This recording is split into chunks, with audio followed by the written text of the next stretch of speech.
monde, c'est... Oh mon Dieu.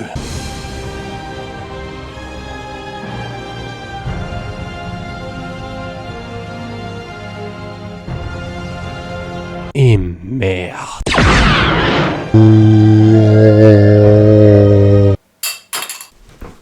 V2F a tiré en premier. Vous savez, je mange jamais de céréales, mais ce petit Stormtrooper là, il se trouvait dans une boîte de céréales. Du coup, j'ai acheté la boîte. J'ai quel âge de nouveau?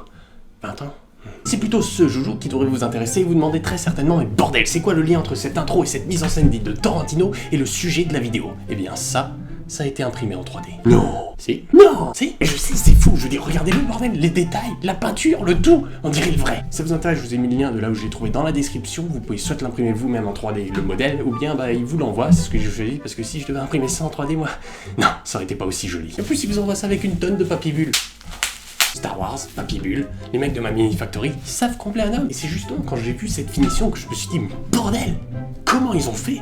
La réponse, tout de suite.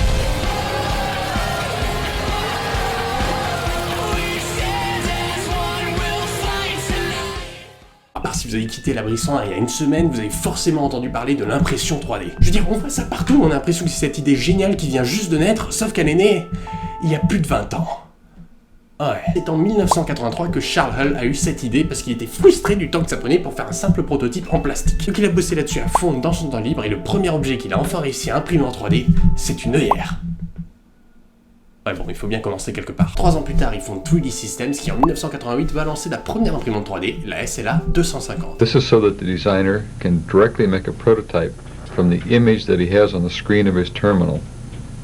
We call this technology stereolithography or three-dimensional printing. À l'époque, c'est pas du tout un phénomène, c'est bien trop cher et c'est que les usines qui ont employé ça pour faire du prototypage rapide. Ce n'est que très récemment que c'est passé à la mode et que le génie de Monsieur Hull a été reconnu. Pour imprimer un objet, il faut imaginer cet objet. Alors ça, la machine fait pas. Et avant de pouvoir imprimer cette vision, il va falloir un petit peu bosser. En effet, il va falloir modifier. Putain, c'est difficile à lire. Et oui, il va falloir modéliser ça sur ordinateur dans un fichier qui est souvent en STL, et pour ça, il y a 3 manières de le faire. Le premier, scanner l'objet. Si c'est dans votre tête et que c'est une vision, ça va être compliqué. Donc dans ce cas-là, on utilise la deuxième méthode qui est d'utiliser un logiciel CAO comme SolidWorks. Bordel, parler de SolidWorks en vidéo, en prof de SI serait fier. Pas forcément que SolidWorks, mais enfin bref, des logiciels qui permettent de faire des modélisations. Si vous y connaissez que dalle, et c'est pas grave, parce que l'impression 3D c'est quelque chose de très open source et vous trouvez plein de sites, comme d'ailleurs My Mini Factory qui a fait ce blaster, où vous trouverez les modèles déjà faits, prêts à être imprimés. Ensuite, on va lancer un logiciel qui va convertir le tout en code G pour la machine. Le code G, c'est un langage qui a été créé en 1960 et qui va simplement dire à la machine quoi faire, quel mouvement effectuer, et ça ressemble à ça. Comment déchiffrer ce truc? C'est pas bien compliqué, mais d'abord il va falloir que je fasse un petit rappel pour les plus jeunes et ceux qui n'écoutent pas en cours. Je te dis que c'est pas bien, Jimmy. Pour définir la position d'un point dans l'espace, on utilise 3 coordonnées, X l'abscisse, Y l'ordonnée et Z la cote, qui vont définir la position de ce point par rapport à une origine pour l'axe horizontal, en profondeur et vertical. On combine les 3 et bam, on sait où il se trouve ce point. Et c'est comme ça qu'on va décrire ces mouvements à la machine. Prenons cette ligne comme exemple. Ici G1 va simplement indiquer à la machine qu'on va commencer à faire un mouvement. Ensuite on a les coordonnées qui vont lui dire comment se positionner. Par exemple ici on lui dit ok, tu vas bouger de 9,2 mm à gauche et ainsi de suite. Ensuite F3000 va indiquer à la machine la fréquence du moteur. Ici 3000 mm par minute. Et au tout début du code, il faut pas oublier d'indiquer les conditions initiales à la machine. Par exemple là je vous ai dit qu'on est en mm, mais ça pourrait être autrement. Donc là on a mis G21 au début du code qui dit ok, on est en mm. Ça aurait été G20, c'est en inches, etc. Et voilà, ça c'est vraiment le b.a.-ba du code. Maintenant la machine sait exactement comment faire, on peut commencer l'impression. Admettons que je veux construire ce bloc. L'imprimante va fabriquer ça couche après couche. Donc chaque feuille ici représente une couche qu'a fait l'imprimante. L'imprimante va d'abord former celle-ci, puis la suivante, et ainsi de suite jusqu'à ce qu'on obtienne l'objet entier. Et ce procédé se voit clairement dans tous les types d'imprimantes 3D. On prend une couche, on la fabrique à l'aide de tous les pans qu'on a passés en code G, puis on passe à la suivante, et ainsi de suite. Alors bien sûr, contrairement à cette imprimante toute pourrie, aucune offense. On va pas utiliser des feuilles, on cherche à faire un objet en 3D, pas des origamis. Oui, bon, j'ai pas réussi à faire mieux. Commençons par le commencement avec l'idée brillante qu'a eu Monsieur Charles Hull, la stéréolithographie. C'est une méthode qui utilise une résine qui va solidifier dès qu'elle entre en contact avec un rayon UV. Sur une couche de résine, on balance le petit laser qui va solidifier tout ce qui nous intéresse pour sculpter l'objet. Pardon.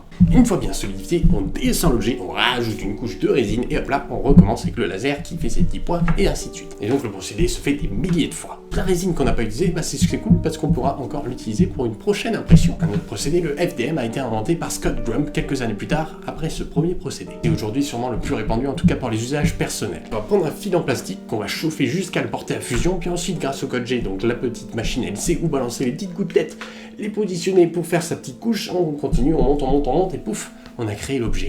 Et pour finir, le SLS inventé par Carl Descartes qui se rapproche énormément de la première technique dont on a parlé. La seule différence, c'est qu'on n'utilise pas ici un photopolymère, mais un objet dur comme le polystyrène ou même certains métaux en poudre. On va balancer le petit laser qui va solidifier les parties qui nous intéressent, on descend l'objet une fois qu'on a fini pour une couche, on reprend et ainsi de suite, comme avant. Voilà, on a notre objet, mais bon, il est souvent pas très parfait, il va falloir un petit peu faire de post-production si vous voulez, rajouter les petits détails et tout ça. Bon, si vous êtes aussi nul que moi d'un point de vue artistique, vous oubliez. Bon, on saute cette étape, c'est pas grave. L'impression 3D, c'est vraiment quelque chose de très prometteur. Je veux dire, on peut faire des trucs de fou, on n'imagine même pas. Par exemple, la NASA a réussi à faire une pizza entière comestible en 3D. Bon, ça leur a coûté des millions d'euros pour faire ça. Moi, à ce prix-là, je préfère me lever, sortir de chez moi et l'acheter moi-même. Et un jour, on pourra imprimer nos pizzas chez nous. Et du coup, tout le monde deviendra obèse. Attendez, j'avais dit que c'était prometteur pour l'humanité, non? Mais bien sûr que c'est prometteur. On cherche par exemple en ce moment une technique, et on pense qu'on va y arriver, de faire des organes entiers en 3D. Des organes qui auront même plus besoin de donneurs pour les greffes. On les aura, paf, je te l'imprime. Et ça changera certainement l'économie. Je veux dire, on pourra imprimer des trucs chez nous. On n'aura plus besoin d'aller au magasin et tout. C'est un truc de dingue.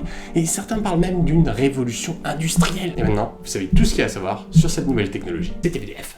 Bye.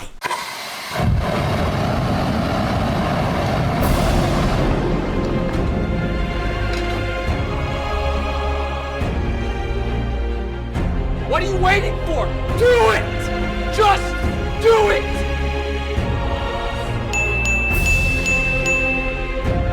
Just do it! Yes, you can! You're not gonna stop there! Just do it! I climbed that mountain with my mind and fingers. Thank you.